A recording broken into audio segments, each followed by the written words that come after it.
don't know if y'all can see that, but there's like a 5-foot drift across the road right here. This is our second attempt to get out of the neighborhood. Oh yeah.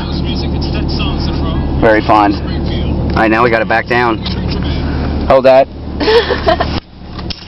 Alright, let's see what we got. Yeah. Oh yeah, we're gonna make it. We're gonna make it through that 5-foot snowdrift. Sure we are.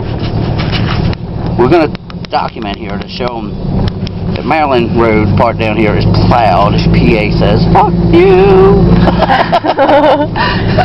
Oh, don't worry, almost there. Almost got it. Getting closer. Bye-bye. As we always say. Alright, now.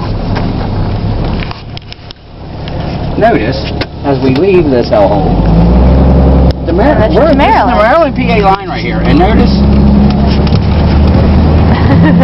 the Maryland roads are perfectly clean. It's no emergency road anyway. Terrible situation for them poor PA people. Watch, we'll get all the way up into the other side, and it'll be right up there by Schemberger's, and it won't be plowed. Yeah. All right, let's pause that, and we'll